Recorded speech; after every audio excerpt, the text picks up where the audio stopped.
Good morning. Today is Saturday. It is September the 1st. We're a day away from Labor Day, so in advance, happy Labor Day. To those that knew I was going to head to Vermont yesterday, weather was better today. So it's Sunday, I'm up here, and I am heeding the call of Manitou, which means I am well north of the Five Bogs and heading into an area that, aside from almost being like stepping into another world, it's not easy coming in or getting out of, so I wasn't going to do it in rainy weather because it's dicey as it is, and that's our plan for today. Along the way, there's a trail to get in, but it's a fairly rustic one, so there's going to be a workout with that as everything. Well. And rather than I've already given the Bigfoot is not the camera, we're going to get going and just get into this and have the experience of a day. And see what we find along. It's been 2 years since I've been here, so I don't know. Incidentally, the boots that have held up in the moisture today is a workout for them because as much as the sun is starting to come out up here, it's going to be wet the whole way there. We got about an hour to go before we hit the gateway to Manitou. And for those that make the demand to know exactly where it is, no. Because I'm going to say this twofold. One way, many won't have the stomach to get in there. And two, I already have given my speech on newbie entitlement too. I learned where all these places are by wandering out into the middle of nowhere, often all by myself. You can question my judgment or not, but I found these places. You can do the same. And based on some commentary I may or may not get onto later in the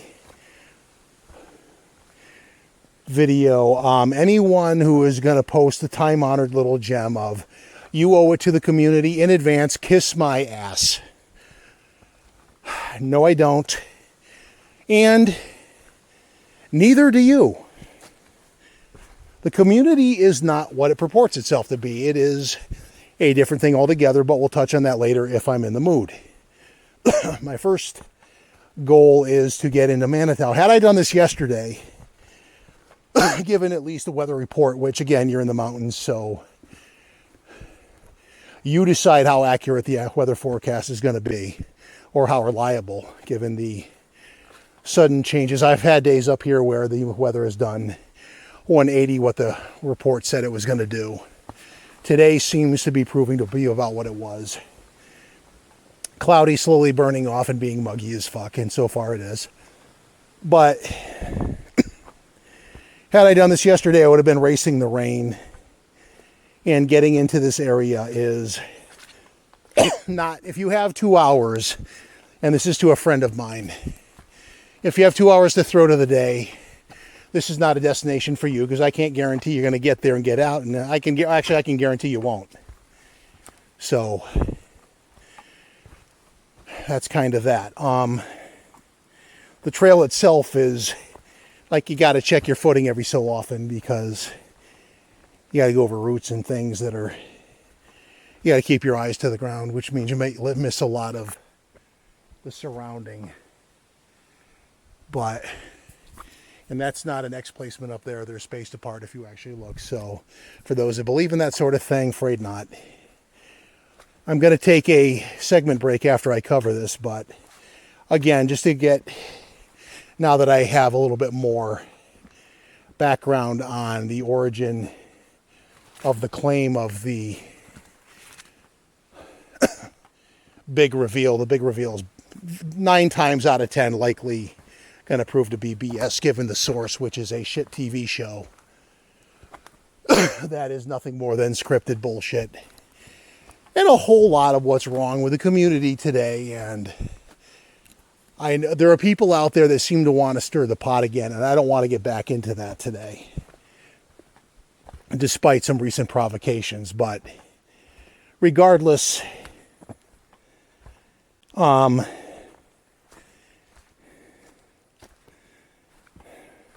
as I lost my train of thought, I kind of went down 2 roads there. The people that want to equate TV shows with expert standing. Again, no sugarcoating here. You're being stupid, because being on TV shows that you were in the right place at the right time and had enough of a huckster personality to pull off enough to get yourself on a TV spot, and you're making money doing your hobby, and to that end, all the power to you. By all means. However, it doesn't legitimize your research cred.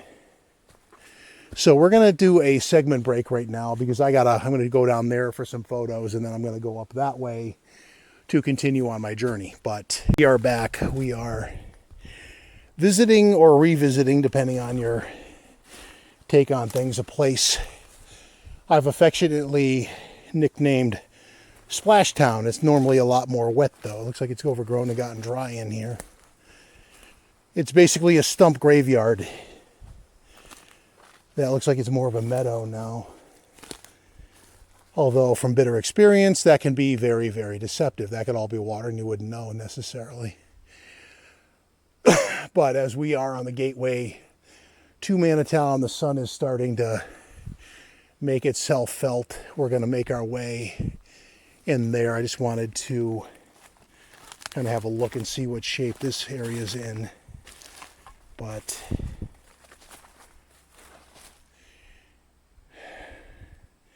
it looks drier than it's been in the past. But trying my best to kind of get to an open area where I can better assess it. So maybe I'll bop in here. I have actually done a field report in here, and it's all mossy, swampy goodness. So if you find yourself not ready to get your feet wet, it's probably not the place for you.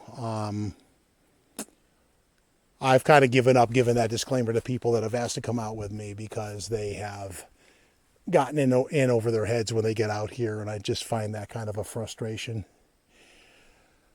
So despite contrary advice, I do kind of come out here solo. But, you know, I've made it back so far, and it's just a matter of knowing your limitations of when too dicey is dicier than the dicey that you're willing to accept. So with that being said, I just wanted to do a check-in here. I'm kind of deliberately saving the battery on the camera for getting into Manitowoc, despite the fact the hike in here is well over an hour. I'd forgotten how long a trip that is, but it's a ways. So we're gonna get in there and have a look, and hopefully the spot I found for entry that's a little easier than normal is still there. So I'm gonna take a couple of photos of this, and then we're gonna move on. So this is a quick check-in, and then we go into the breach. So we'll be back in a bit. Okay, I activated my eye protection, and I think have found the layer to get into this thing at the least possible level of pain to get into Manitowoc, which is ahead of us. There's like a tiny little spot where you have some degree of resistance, but it's not as crazy. If you go in at the beginning of it, you're just doing this to yourself. And so this actually, despite the steep spot right here, is not too horrible yet.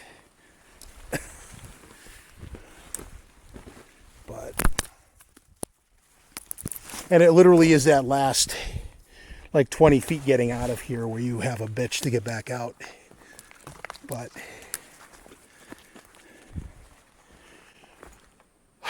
tentatively, I think we found the path we had we went a little further down and found a spot that wasn't too horrible to get through. And some of this, when you get to the top part of it, unless this is more treacherous than it looks, you get down into this stuff, and we have arrived in one of the more interesting spots I have found over the years. But you got to be very careful with your footing. I've stepped into animal dens and dropped to my hip level. So you go real slow in some of these places until you know you're on fairly solid ground, because it isn't always.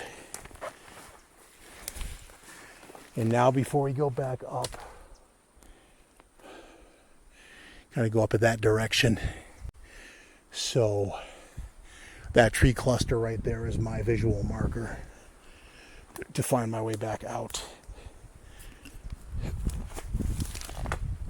And the question is this dry, or do I walk out into swamp like I have in the past? Tentatively, I say it looks dry-ish, because this area is fucking deceptive as hell. Where's that? Okay, it's back there, so this big hangover thing here too. It'll be my first marker to get me to the second marker, and that's how you do this. Yeah, it's wet. Let's find a bit of high ground and remember the best way over there. Not always the easiest thing to say and done. But anyway, welcome to Manitou. We are here. I'm going to take a very quick break on relatively dry ground to see if there's a chance in hell I get a live feed out of here, because I was trying to do one in Splashtown and it was, you had like one bar and it wasn't getting there. So I'm not going to hold my breath, but we will try. So bear with me. I'll be back in 1 second. Then we'll resume our foot wetting as we go through here. Point where we get a drone in the air. It's windy enough that that's problematic. We're going to go over here first, and then if we can, we'll go over into the second pot over to my right. But there's an area over here we're going to go to first. My feet aren't too wet yet. You're walking on this weird waterbed consistency stuff, though. Again, a lot of that is just keep moving. And it can't really grab onto you too well. Just mind the spots where it gets so deep. Or the trouble is if you get to a spot where it's so waterlogged that it breaks through, that's where it gets dicey and you get stuck. So, let's see. Fuck you. Pricker's grabbing my boots. There's a spot over here where you cross over at a diagonal. I think I'm doing it sort of right. And then you kind of angle into that opening over there. That enters into a pond, an area I call the Pond of Blackness. And if it's consistent with its appearance, you'll see why. Fuck. There's that breakthrough point I was talking about. Pardon my French.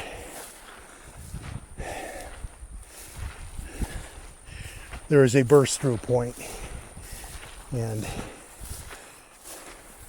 just keep moving and hopefully you can do that, because you lose your boot in here, your feet are going to get real wet and muddy. But the weird side effect of walking through stuff like this, when you get back out and you get home tomorrow, your quads and your calves will feel the workout. Will absolutely feel the workout you had here. So, the Lincoln spot's around the corner, so I can't even gauge it from here. There's that area too. The moose's bedroom. I think that's where that is. One thing at a time. Let's get through this.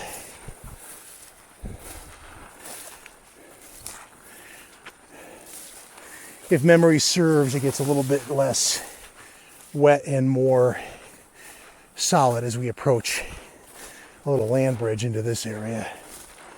So just to show you where we just were, over there. And let me get to more solid ground. We can do a slower transition. Sorry about that. So if you go in through this angle, nightmare fuel. We're not doing that. Not again. We've done that in the past. It sucks. Hugely sucks.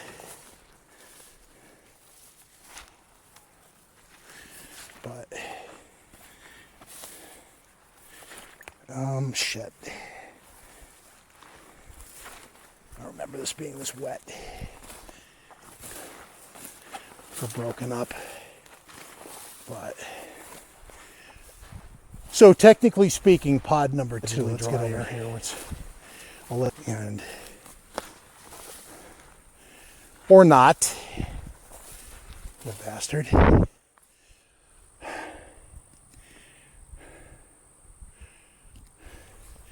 Or let's cling to the side where it's hopefully a little bit drier. And we'll do some exploring over here. I don't really want to delve into rumor today while I'm here. Kind of shows disrespect to the land. And sometimes you can do a direct approach, sometimes you can't. Pond of Blackness is over there, but getting to it is not always guaranteed because, as you can see, it gets wet. And I'm looking for an avenue. And the thing is, if you look over there at that water, this is the consistency, and that's what you're walking out into. So I'm going to find a spot where I can do some photography from for a minute, because there's your Pond of Blackness, or at least a tributary. Let me get over by this rock. At least that's dry enough. Claim a perch for a minute. But I can do some. I'm going to switch gears for a minute. That's actually the Pond of what was the Pond of Darkness, if it's not as wet this year. My feet aren't as soaked as they have been, so it may not be. I am going to get some photos and then maybe explore what I call the moose's bedroom. And let's see where we go from there. I'll be back in a few seconds, though. But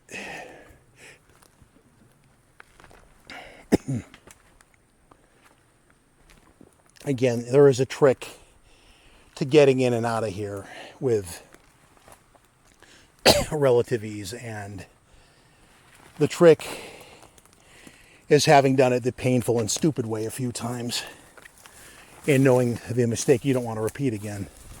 So we're gonna make our way sort of around the corner, mimicking the drier spot as best we can, and try to make entry into the moose's bedroom from that area if it isn't overgrown. Yeah, I give nicknames to these places because after a few times in here it's kind of hard not to. But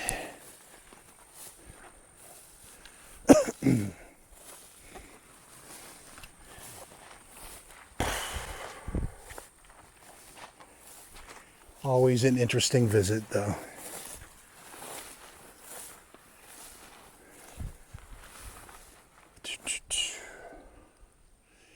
Question is there a way in here without going through the swampy goodness of that again and not stepping in the moose poo? Is this the doorway? This is the doorway.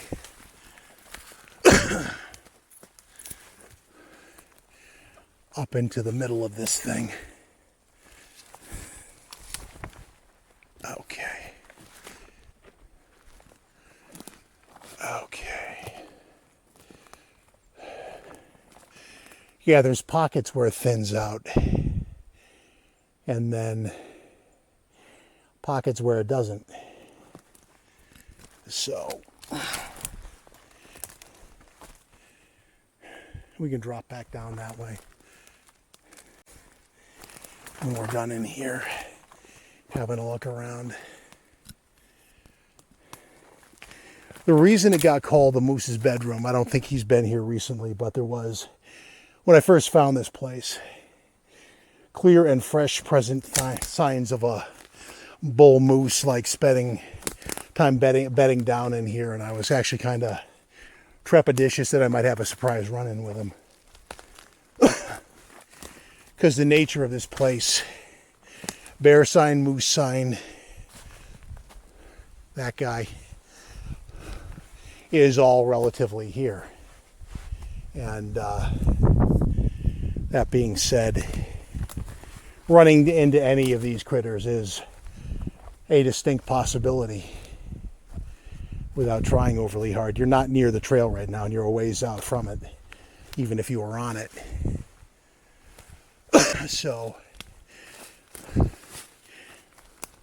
as much as I would love to get the drone in the air, it's windy and unpredictable, and I'm not going to lose the drone to this area. It has eaten more than a few pieces of my equipment over the years, and I don't really feel like doing that today. Is this where it runs out? Yes, it is. And there's like a side burrow over to where I did launch the drone a few years ago. I think it was 2019 I pulled that off. Down over there. And the like. Because it kind of evens out over there and goes that way, but then you're back into the thickness again. And it's only a temporary respite. One day, when I actually have like 4 or 5 days off, I am going to come out here with a minimal pack and a small group of like no more than 3 people. And we're going to do at least an overnight in this and see what the night brings in here. The thing is, I'm going to hand pick these people because I've been out with too many people that would have you believe they're up for anything, and then you get them out here and they're like, I don't bushwhack. Well, why are you here? So I'm guessing the thought of being out here at night would terrify you, and you can try to make it back in the dark. You're going to hurt yourself doing it, but okay. Anyway, I am going to okay, we're back. We are on the trail again. So everything I tried to do to get back out of Manitou, it was a good plan, in theory. It did not go my way, but it was a good plan, in theory. And, well, it didn't. We'll see how much of a sloshing sound my feet make on the way back. It is what it is, man. I should have brought Crocs just to let my feet air out on the ride home. But there are spots in there. The terrain in there is so bloody inconsistent. It's hard to line up a good plan for doing that. Although one day, like I said, I'm going to get a hand-picked trio of people that are up for it to get in there for an overnight. See what the signs of life are in there at night. My gut tells me the nature of that place at night is completely different. Possibly scary as shit, but that's why you go in a group. Not that I'm afraid to do it alone, but it just makes more sense to do it in a group, allowing for mishaps and the like. But that being said, I'm trying to think if there's anything else in the community going on. I can't really think. The big news, obviously, is that claim made by the show, but I guess my question is, are they at the point where they're trying to market enough to get a new season going? I know that sounds cynical as hell, but sorry, not sorry. It's a fair question. And it is, sorry. again, but it begs the question because television runs on ratings, not on science. And that is the reality of that. That's why immediately when I heard Ronnie LeBlanc, Mr. Monsterland himself, milking New England folklore, well past its breaking point in my opinion, but that's just me. But the other bit of the pointlessness of the community is, I guess, there's actually a nice lady out here hiking too, so it's not that bad. Here's the fallacy, and I'm gonna sound a bit like a certain ex-bookstore owner when I do this, but here's the fallacy of that. Going on the blind faith of your interpretation. Hello, toad. Want some wildlife? That is a toad. Say hi to the toad. Later, toad. The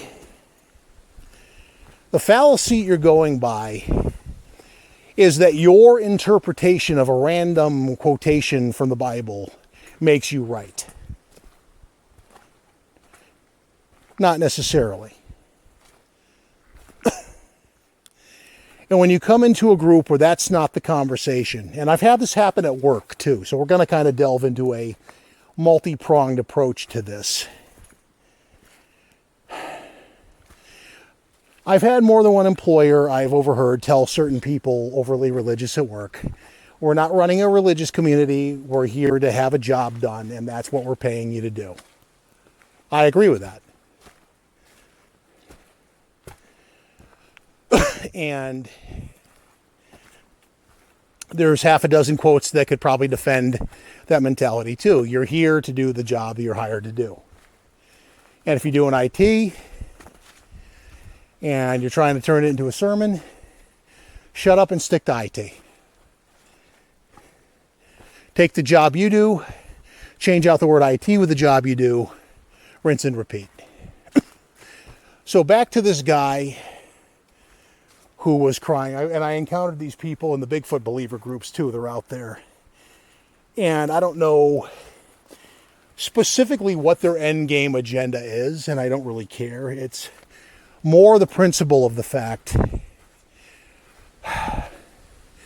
be it a Bigfoot group, be it a UFO group or some other paranormal group, unless it implicitly says it has a Christian focus, it probably doesn't. So at that point, the best advice I can give somebody of this ilk is do your best to make your point, make it once, and accept the fact others are not going to agree with you. And then move on. Because trying to immediately back up your point with a random biblical quote does not make you right. It doesn't even mean you even understand the application of the quote you're making. And I don't profess to be a biblical expert, I'm not. But I also know judge not others lest ye be judged yourself. And without mentioning names or bringing up old business, there's a particular person who falls well into that category. You don't want to be judged for your past failings, of which there are more than a few. Then don't be so judgmental, because you have a fair amount of fallacy of your own. So, just so we're clear on that. Anyway, got into Manitou. It is as wet and as rugged as always. Hopefully I captured a decent amount of it on the video to convey that. Not a lot of signs of life. Kind of hard to track something when you step through gushy, mossy stuff and it immediately fills back up again. Kind of like the anti-tracking mechanism, but now we have probably a 90-minute walk back. And I don't know if it's going to go faster or slower because I'm starting to have a slight limp from that fall I took. Yay. Or faster because I don't have any.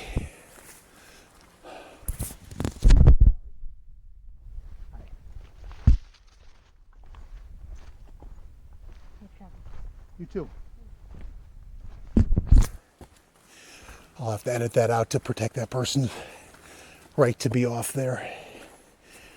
They kind of sneak up on you in here though, so I'm going to wrap this one up to minimize that.